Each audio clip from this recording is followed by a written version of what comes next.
नमस्कार दोस्तों, मैं हूं जिनेश जैन और मेरे साथ हैं असिस्टेंट के रूप में अनमोल जैन। मैं director of royal college of technology, HOD of MBA department and director of Ankit group of studies. आज का हमारा चैप्टर है डिस्काउंट। आज हम डिस्काउंट के बारे में सबसे पहले बात करते हैं। यह कितने प्रकार का होता है, कितने नामों से जाना जाता है और उसके बाद आगे चलते हैं। डिस्काउंट को कई नामों से जाना जाता है, जैसे allowance, concession, deduction, brokerage, rebate, reduction, negotiation, bargaining इत्यादि। हिंदी में कटौती, छूट, भत्ता, दलाली, कमीशन, बट्टा और रियायत। इस तरह से हिंदी में भी कई नामों से जानते हैं। अब हम डिस्काउंट के प्रकार को समझते हैं। मुख्य रूप से डिस्काउंट दो प्रकार का होता है, ट्रेड डिस्काउंट, कैश डिस्काउंट। कुछ प्रोफेसर्स तीन प्रकार का बोलते हैं, लेकिन मैंने उस तीसरे प्रकार को ट्रेड डिस्काउंट के ही दो पार्ट में माना है। मुख्यतः ट्रेड डिस्काउंट दो प्रकार से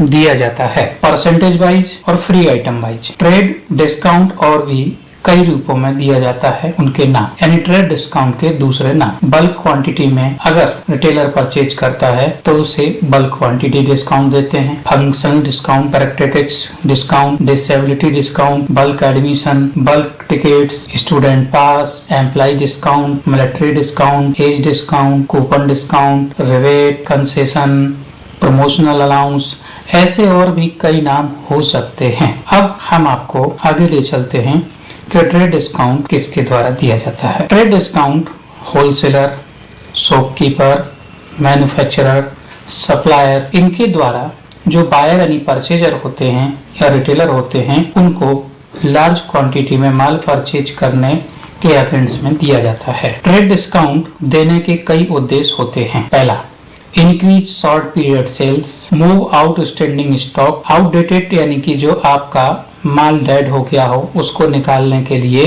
डिस्काउंट दिया जाता है, जिसे हम ऑफ सीजन डिस्काउंट भी कहते हैं। अगला, टू रिवार्ड्स वैल्यू कस्टमर। अगला, each encourage distribution channel member of performance a function. अगला, टू द बार्गनर या नेगोशिएशनर। इस प्रकार से हम जो डिस्काउंट देते हैं इन सबको ट्रेड डिस्काउंट कहा जाता है। अभी तक आपने डिस्काउंट के नाम, प्रकार, उद्देश्य को समझा। अब इसकी कैलकुलेशन को हम समझते हैं। तो सबसे पहले हम ट्रेड डिस्काउंट को समझते हैं। When the goods are purchased in large quantity, trade discount allowed on both condition, cash sales, credit sales. Wholesaler के द्वारा बड़ी मात्रा में माल खरीदने के लिए रिटेलर को एक ऑफर दिया जाता है। इसके बदले में उसे जो डिस्काउंट दिया जाता है उसे व्यापारिक बट्टा या छूट कहते हैं। होलसेलर के द्वारा जो इनवॉइस यानी बिल तैयार किया जाता है, ट्रेड डिस्काउंट उसी में लेस करके बनाया या दिखाया जाता है। उसके बाद जो अमाउंट निकलती है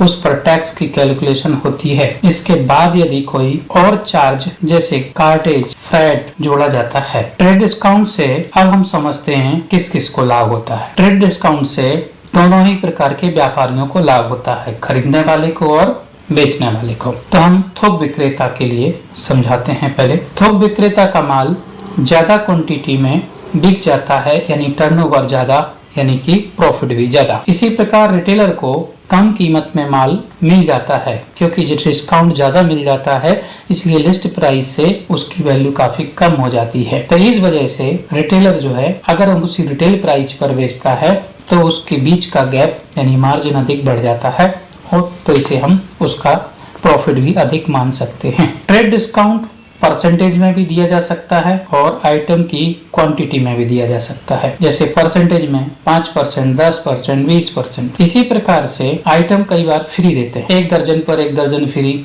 या 6 पीस पर 4 पीस फ्री, या 2 पीस पर 1 पीस फ्री। ऐसे ऑफर आपने न्यूज़पेपर में, पंपलेट्स में पढ़े होंगे, टीवी रेडियो पर आपने देखे या सुने भी होंगे, और कई प्रकार के माध्यमों से आपको इस प्रकार का ज्ञान होता रहता है। रास्ते चलते आपको कई बार होर्डिंग्स वगैरह या दुकान के बाहर बोर्ड लगा हुआ भी मिल जाता है, Y2+1, यानी कि जो +1 लिखा है वो आपके लिए फ्री है, यानी 3 पीस आपको मिलेंगे अगर आप 2 खरीदते हैं तो। अब हम जनरल एंट्री कैसे करते हैं उसको हम बताते हैं। जनरल एंट्री करते समय हम ट्रेड डिस्काउंट को उसमें नहीं दिखाते हैं। लिस्ट प्राइस में से ट्रेड डिस्काउंट को पहले ही डिडक्ट कर दिया जाता है और नेट अमाउंट से जर्नल एंट्री करते हैं, लेकिन नरेशन में क्लियर लिखा जाता है कि लिस्ट प्राइस में कितना डिस्काउंट है। अब एक इलस्ट्रेशन दे करके मैं आपको समझाता हूँ। राम ने 10,000 रुपए का लिस्ट प्राइस का माल श्याम को उधार माल बेचा और इस विक्रय पर 20% ट्रेड डिस्काउंट दिया गया, तो उसकी जर्नल एंट्री इस प्रकार से होगी। पहले 10,000 में से उसका 20% से 2,000 कैलकुलेट करके और डिडक्ट कर दिया जाएगा, तो नेट अमाउंट बचेगी 8,000। इसी से जर्नल एंट्री करेंगे। क्योंकि एंट्री में माल उधार बेचा गया है, राम बेचने वाला है, तो राम की बुक्स में एंट्री होगी। श्याम को बेचा जा रहा है तो श्याम रिसीवर है यहाँ पर, तो श्याम को डेबिट करेंगे। तो Shyam account debit 8,000 to sales account 8,000 being goods sold to Shyam 10,000 at 20% trade discount. Narration close. उम्मीद है आप सभी को डिस्काउंट समझ में आ रहा होगा। अगले वीडियो में अब हम आपसे कैश डिस्काउंट के बारे में डिस्कस करेंगे, उसको समझाएंगे। ये अभी तक हमने आपको ट्रेड डिस्काउंट बताया। यदि आपको हमारा वीडियो पसंद आ रहा हो तो आप इसे लाइक करें, शेयर करें, सब्सक्राइब करें और अपने कमेंट्स जरूर दें। स्क्रीन पर आपको हमारा व्हाट्सएप नंबर दिख रहा होगा, आप उसे नोट कर लें और किसी प्रकार की शंका हो तो समाधान हेतु व्हाट्सएप जरूर करें। धन्यवाद। नमस्ते। जय हिंद, जय भारत, जय जिनेंद्र।